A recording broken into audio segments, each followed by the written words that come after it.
스키 타세요? 보드 타세요? 저는 스키장 처음 와가지고 스키를 타게 됐고 좀 처음에는 많이 넘어지고 그랬지만 지금은 좀 더 익숙해져가지고 이제 안 넘어지고 잘 돼서 재밌는 것 같아요.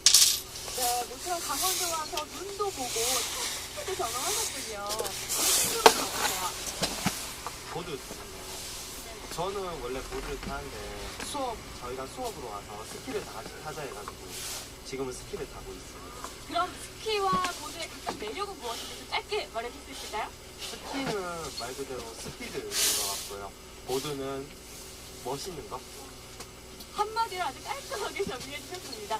자, 오늘 눈도 계속 오락가락하고 있고 날씨도 추운데 재미있고도 안전하게 스키나 보드 타다가 조심히 내려가시기 바랍니다. 오늘 인터뷰 응해주셔서 고맙습니다. 감사합니다. 네, 오늘 서울을 비롯한 중부지방에는 낮 동안 눈이 오락가락하겠고요. 남부 내륙 곳곳에는 오후부터 밤 사이 눈이나 비가 내릴 것으로 보입니다. 오늘 눈은 주로 중부지방을 중심으로 내리겠습니다. 강원 내륙에 2에서 7cm, 산간에는 10cm 이상의 폭설이 예상됩니다. 제가 나와 있는 이곳 평창을 비롯한 강원도 대부분에 대설예비특보가 내려졌는데요. 서울, 경기와 충북에도 제법 많은 눈이 쌓일 것으로 예상됩니다. 또 오늘도 찬바람이 불며 종일 쌀쌀해서 눈이 쌓이는 곳도 많겠습니다. 또 눈이 얼어붙어서 빙판길이 될 가능성도 높으니까요. 퇴근길에 조심하시기 바랍니다. 밤부터는 그야말로 기온이 곤두박질칩니다. 내일 서울 아침 기온 영하 7도까지 내려가는 등 올겨울 가장 강력한 한파가 찾아오겠습니다. 일요일까지도 한파 속에 낮에도 기온이 크게 오르지 않겠는데요. 스키나 보드를 타기에는 좋을 것으로 보입니다. 스키장 찾을 때는 얇은 옷을 여러 겹 겹쳐 입어서 체온을 유지할 수 있도록 준비하시고요. 특히 초보자분들은 헬멧 등 안전장비를 갖추는 게 좋겠습니다. 지금까지 평창 스키장에서 YTN 이세나입니다.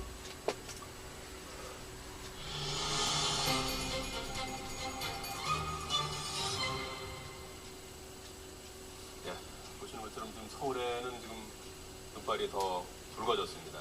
많이 내리고 있는데요. 전해드린 대로 지금 경기 북부 지역, 강화, 파주, 김포, 연천 지역에 대설주의보가 내려져 있습니다. 오늘 새벽 화물열차 8선 사고로 운행이 중단됐던 중앙선 열차 운행은 재개됐습니다. 코레일은 오전 10시 40분에 부전역을 출발해 청량리역까지 가는 무궁화호 열차가 탐리역을 통과했다고 밝혔습니다. 오늘 새벽 0시 50분쯤 경북 의성군 비봉역 14km 전방 중앙선 상행선에서 경유와 벙커 시유를 싣고 울산 장생포에서 출발해 강원도 만종역으로 가던 화물열차가 선로를 이탈했습니다. 화물열차 19량 가운데 12번째 파체의 바퀴 한쪽이 떨어져 나가면서 활선한 것으로 알려졌습니다. 철도노조 파업 나흘 때를 맞아 오늘 새벽 6시 기준으로 화물열차의 운행률은 평소의 32%로 어제보다 떨어졌고 새마을호와 무궁화호의 운행률은 각각 75%, 68%로 어제보다 올랐습니다. 국토교통부는 현재까지 KTX와 통근열차, 전동열차는 모두 100% 정상 운영되고 있다며 이같이 밝혔습니다. 또 대체 교통수단인 고속버스 탑승률은 어제 41%로 일주일 전과 같았다면서 아직 공급 좌석에 여유가 있다고 설명했습니다. 이런 가운데 코레일은 파업에 참여한 철도 노조원 807명을 추가로 직위 해제해 이번 파업으로 인해 직위 해제된 노조원은 6,748명으로 늘어났습니다. 또 파업 참가율은 36%인 가운데 파업에 참여했다 업무에 복귀한 노조원은 610명으로 복귀율은 7.7%라고 밝혔습니다. 네, 정부 산하 공기업뿐만이 아니라 자치단체 산하의 지방 공기업들의 과도한 부채도 시한폭탄입니다. 네, 정부는 2017년까지 부채를 일정 부분 정리하도록 하고 경영 성과가 나쁜 지방 공기업 사장은 해임 기준을 엄격히 적용하기로 했습니다. 김세호 기자가 보도합니다. 서울시 SH공사의 부채는 18조 7천억 원, 서울시 산하공기업 부채 22조 8천억 원의 85%에 육박합니다.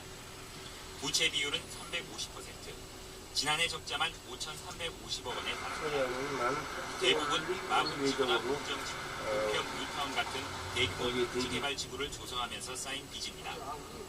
지난해 말 기준 전국 391개 지방공기업의 부채는 72조 5천억 원으로 2008년 47조 3천억 원보다 53%나 늘었습니다.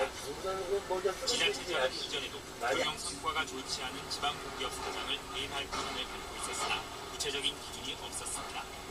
따라서 실제 해임 사례는 극히 드물었습니다. 하지만 경영 성과가 엉망인 지방공기업 사장은 앞으로 해임 기준이 엄격히 적용됩니다. 우선 경영 성과 하위 5% 이하가 해임 우선 대상입니다. 또 2년 연속 네, 하위 지금 여기 20%에 서울입니다. 서울 동로하고 전년도보다 3단계 이상 하락하는 경우가 동치운동, 정부는 또 동망동, 지자체와 길, 지자체가 서울 동로. 규모가 그들이 따로따로 할 때보다 큰 양이 늘어나게 됩니다. 그런 부분을 자치단체장이 다 책임져야 하기 때문에 굉장히 부담스럽고 자기 관리가 스스로 해서 주민들한테 조금 더 나은 쪽으로 지속적으로 관리해 나갈 거라는 그런 예측입니다.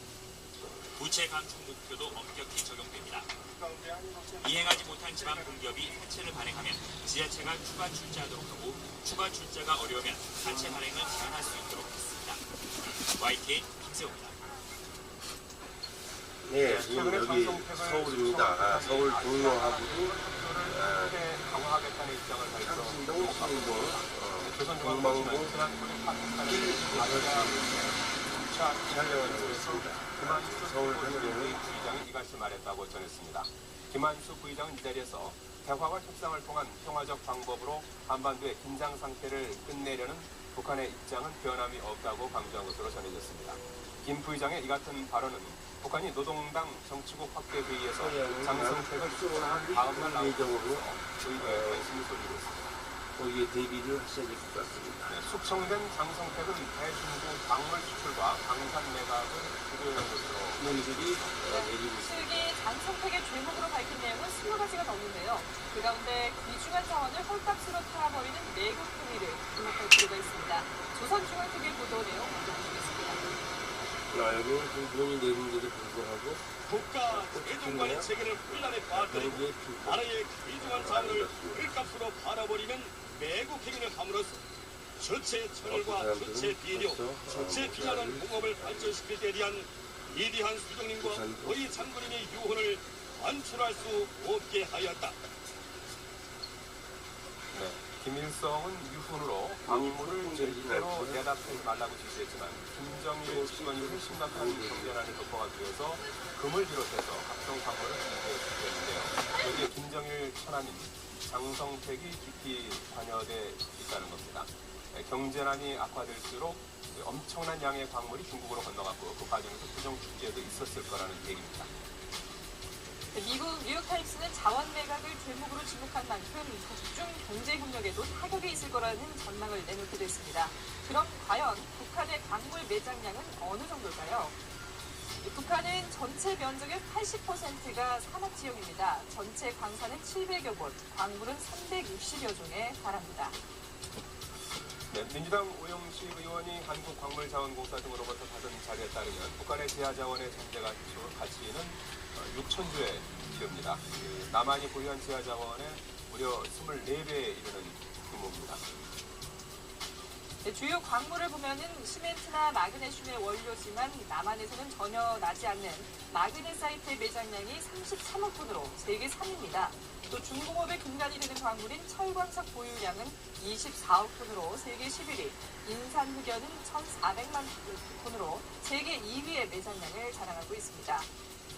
또 무연탄과 갈탄 같은 에너지원이나 금, 은 등 귀금속도 풍부하게 매장이 되어 있습니다. 정확한 수치가 나온 것은 아니지만 최근 전략 자원으로 주목받고 있는 희토류도 2천만 톤가량 매장되어 있는 것으로 알려져 최근 국제 사모펀드와 합작 계약을 맺기도 했습니다. 네, 대량으로 가짜 해외 명품 구두를 만든 업계 달인들이 경찰에 붙잡혔습니다. 이 짝퉁 명품을 만드는데 5시간밖에 걸리지 않았다고 합니다. 교훈이 기자. 은밀한 지하 공장에 구두를 만들기 위한 발 모양의 모형과 가죽 1,100이 쌓여 있습니다. 원단에는 외국 유명 상표가 그럴듯하게 찍혀 있습니다. 또 다른 지하실에는 선발을 따라 완성된 명품 구두들이 가득합니다. 하지만 모두 가짜입니다.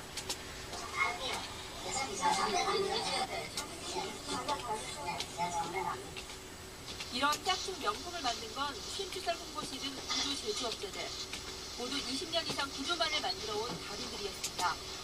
경기 불황으로 수입이 줄어들자 범행에 가담한 것으로 드러났습니다. 이들은 주문을 받고 완성하기까지 5시간이면 충분했습니다. 이런 식으로 유통업자가 홍씨 등 제조업자들에게 사들인 가짜 명품 구두는 5,400여 켤레, 정품 시가로는 42억 원어치나 됩니다. 경찰은 짝퉁 구두를 유통시킨 52살 유모 씨를 구속하고 제조업자 홍씨 등 6명을 불구속 입건했습니다.